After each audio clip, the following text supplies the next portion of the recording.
बिहार विधानसभा चुनाव 2025 में एनडीए ने महागठबंधन को बुरी तरह से पटखनी दी है। एनडीए गठबंधन के 5 दल बिहार विधानसभा की 200 से ज्यादा सीटों पर फाइनल जीत हासिल करते हुए दिखाई दे रहे हैं। वहीं महागठबंधन के 7 घटक दल मिलकर भी कुल जमा 40 सीटें हासिल करने के लिए संघर्ष करते नजर आए। महागठबंधन की 6 पार्टियां डबल डिजिट को भी नहीं छू पाई हैं। आखिरी बार साल 2010 में महागठबंधन को इस तरह की करारी हार का सामना करना पड़ा था। गठबंधन का सीएम फेस तेजस्वी यादव अपने गढ़ राघोपुर सीट से भी पीछे आगे चलते जैसे तैसे जीत पाए हैं। तो आखिर बिहार में एनडीए की जीत की सुनामी 2/3 प्रचंड बहुमत मिलने के क्या कारण है? आखिर कैसे फेल हो गई तेजस्वी यादव की स्ट्रैटेजी, जानेंगे इस वीडियो में। नमस्कार, बहुत बहुत स्वागत है आप सभी का। आप नवभारत टाइम्स देख रहे हैं, मैं रविंद्र सिंह आपके साथ। तेजस्वी यादव से आखिर कहां चूक हुई है? तेजस्वी यादव की स्ट्रेटजी फेल होने को लेकर तरह तरह की बातें कही जा रही हैं। ऐसे में हम उन 5 मुख्य मुद्दों के बारे में जानेंगे जिन्हें तेजस्वी के लिए सबसे बड़ा फेल्योर माना जा रहा है। एनडीए की जीत के 10 कारणों की बात करेंगे, लेकिन पहले तेजस्वी की हार के 5 प्रमुख कारण। पहला, कांग्रेस के साथ गठबंधन कर लिया एक बार फिर से और कांग्रेस को मुंह मांगी सीटें दे दी। तेजस्वी यादव ने कांग्रेस को महागठबंधन में शामिल करके एक बड़ी गलती की है माना जा रहा है। कांग्रेस बिहार में कमजोर आधार वाली पार्टी हो चुकी है। इसके बजाय कांग्रेस ने कई सीटों पर आरजेडी के परंपरागत वोटर्स को ही काट लिया। सीट शेयरिंग में कांग्रेस को सीटें देना भी आरजेडी को महंगा पड़ा, क्योंकि ज्यादातर सीटों पर वो हारी है और हारती हुई दिखाई दे रही है। यह गठबंधन सिर्फ नाम का रहा, फायदा किसी को नहीं हुआ। मतलब कांग्रेस के उम्मीदवार अपनी सीटों को तो जीत ही नहीं पाए, बल्कि आरजेडी के उम्मीदवार जिन सीटों पर लड़ रहे थे वहां पर उन्होंने अपने ही गठबंधन के उम्मीदवार को हरवा दिया, यानी आरजेडी के कैंडिडेट को हरवा दिया। दूसरा महत्वपूर्ण कारण यह रहा तेजस्वी की हार का, महागठबंधन की हार का। सीटों के बंटवारे को लेकर राहुल गांधी के पीछे दौड़ते रहे तेजस्वी यादव। दरअसल तेजस्वी ने सीट बंटवारे में कांग्रेस के नेतृत्व को खुश करने में बहुत ज्यादा समय गंवा दिया।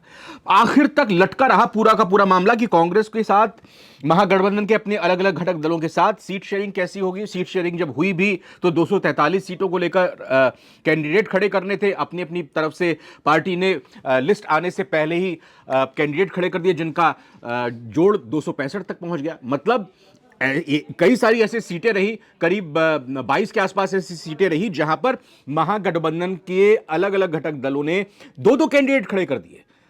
राहुल गांधी और प्रियंका गांधी की मंजूरी के लिए महीनों इंतजार करते रहे तेजस्वी यादव। उनकी हामी भरे कि हां भाई हमें मंजूर है गठबंधन की इतनी सीटें, तब हम मानेंगे। तब तक इंतजार तेजस्वी यादव करते रहे। यह उनकी बड़ी चूक थी। पहले इस मामले को उनको सुलझाना लेना चाहिए था और इसी वजह से कैंडिडेट को समय नहीं मिल पाया। आखिरी वक्त तक वो ये सोचते रहे कि उनको टिकट मिलेगा नहीं मिलेगा, और जिनको टिकट नहीं मिला उन्होंने भीतरघात कर दिया। कई मजबूत सीटें आरजेडी ने अपने गठबंधन की कांग्रेस को थमा दी। जहां आरजेडी के दिग्गज उम्मीदवार लड़ सकते थे, एक फाइट दे सकते थे। नतीजा यह हुआ कि आरजेडी का अपना संगठन कमजोर पड़ गया, नाराज हो गया और गठबंधन में असंतोष बढ़ गया और कांग्रेस वहां से हार गई। तीसरा महत्वपूर्ण कारण, वीआईपी पार्टी के मुकेश सहनी के आगे झुकते नजर आए तेजस्वी यादव। ऐसा इसलिए क्योंकि आप जहां भी देखिए तेजस्वी यादव मुकेश सहनी का हाथ पकड़कर ही हेलीकॉप्टर में सवार होकर चुनाव प्रचार करने जा रहे थे। उनको ऐसा लगा कि मुकेश सहनी का जो कोर वोटर है, जो मल्लाह कोर वोटर है, वो महागठबंधन के पक्ष में वोट करेगा। लेकिन मुकेश सहनी का कहीं कोई जनाधार ही नहीं दिखा। डिप्टी सीएम का पद भी उनको ऑफर कर दिया गया, उसके लिए भी राजी हो गए। मुकेश सहनी की वीआईपी पार्टी को 10 से ज्यादा सीटें दी गई और डिप्टी सीएम का पद भी ऑफर कर दिया, यानी कि अगर जीतेंगे तो डिप्टी सीएम मुकेश सहनी बनेंगे। लेकिन सहनी का प्रभाव सिर्फ निषाद बहुल कुछ इलाकों तक ही सीमित रहा और तेजस्वी ने छोटे सहयोगियों को इतना महत्व देकर अपने कोर वोट बैंक यादव मुस्लिम को एमवाई समीकरण को नाराज कर लिया।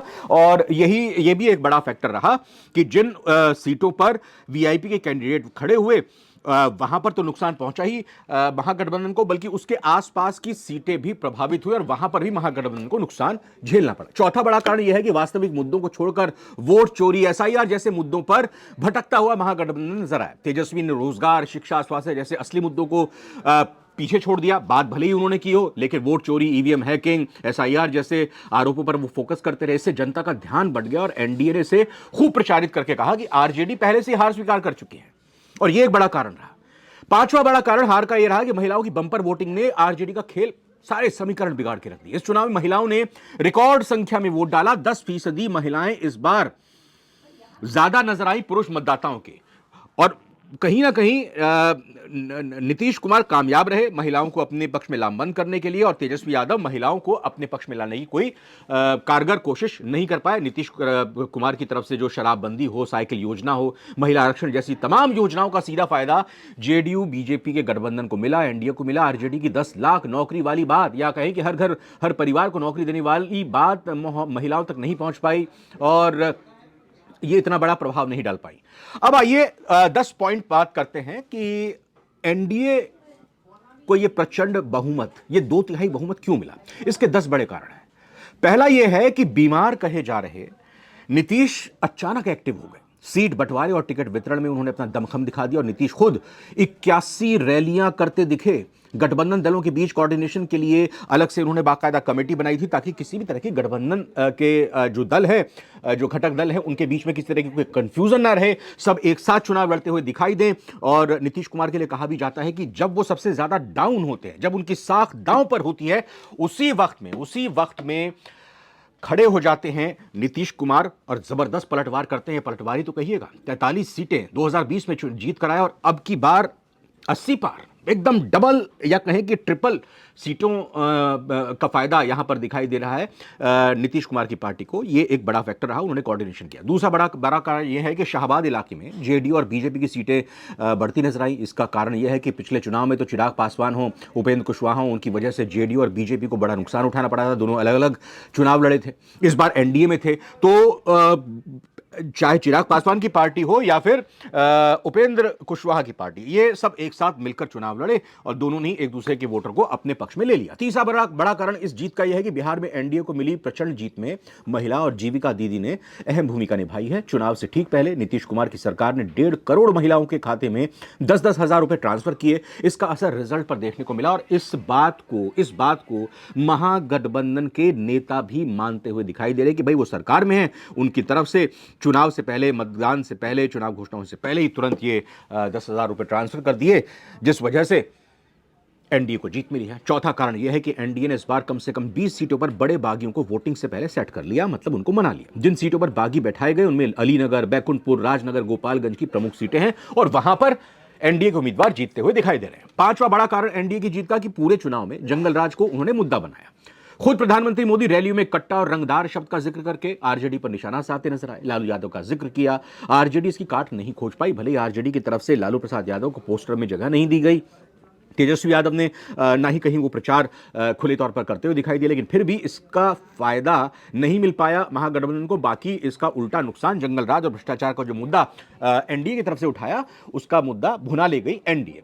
एनडीए ने पूरे चुनाव में, छठा कारण बताते हैं आपको, पूरे चुनाव में फ्री बीज और वेलफेयर स्कीम को जबरदस्त तरीके से भुनाया। चुनाव से ठीक पहले नीतीश सरकार ने 125 यूनिट फ्री बिजली देने की घोषणा की। हर किसी को पसंद आई ये योजना। ग्रामीण मतदाताओं में इसका असर देखने को मिला कि भाई 125 यूनिट अगर फ्री मिलती है तो वहां तक तो हम अगर अपने महीने में देखें तो 125 यूनिट बिजली की खपत सीमित करके अपना बिजली का बिल जीरो कर सकते हैं। तो ये एक बड़ी योजना, एक बड़ा फायदा नजर आया वोटर को, और इसलिए इस कहें कि इस पूरी वादे ने बड़ा इंपैक्ट डाला, एक बड़े वोटर पर इंपैक्ट डाला, बड़ी संख्या में वोटर पर इंपैक्ट डाला। सातवां बड़ा कारण यह है जीत का कि 1.5 साल पहले हुए लोकसभा चुनाव में एनडीए को शाहबाद इलाके में करारी हार का सामना करना पड़ा था। शाहबाद में कोयरी और राजपूत बढ़ गए थे। इस बार चुनाव से ठीक पहले बीजेपी ने इसे दुरुस्त किया। पवन सिंह, उपेंद्र कुशवाहा के बीच संधि कराई, दोनों के मेल मिलाप कराया। जो पिछली बार लोकसभा चुनाव में गलती हो गई थी, चूक हो गई थी, उसको यहाँ पर ठीक किया, दुरुस्त किया, और दोनों साथ भी नजर आए।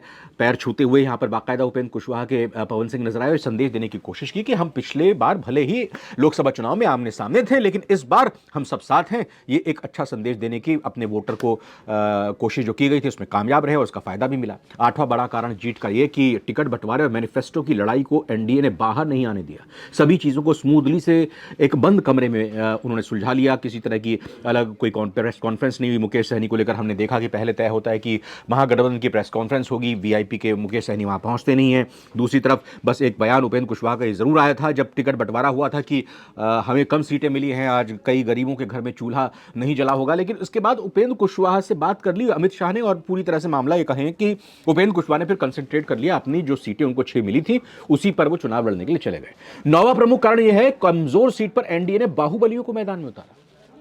सीटें कौन सी? मोकामा हो, या छपरा की एकमा सीट हो, ब्रह्मपुर सीट हो, तरारी सीट हो, यहां पर उन्होंने ऐसी दबंग लोगों को चुनाव में टिकट दिया और ये इन सभी सीटों पर एनडीए के उम्मीदवार बढ़त बनाते हुए दिखाई दिए।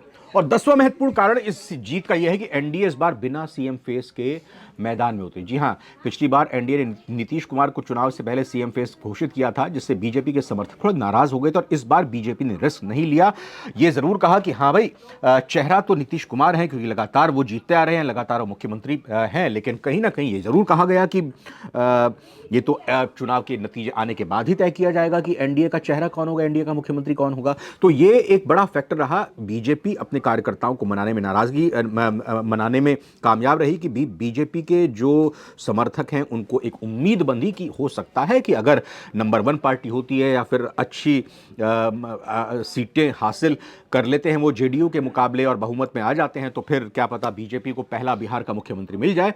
बहरहाल अभी मुख्यमंत्री को लेकर कयास लगाए जा रहे हैं कि क्या वाकई नीतीश कुमार ही बनेंगे या कोई और बीजेपी की तरफ से खेल किया जा सकता है, इस पर तो नजर रहेगी। लेकिन ये बड़े फैक्टर जिनके कारण एनडीए चुनाव जीती और महागठबंधन चुनाव हारी।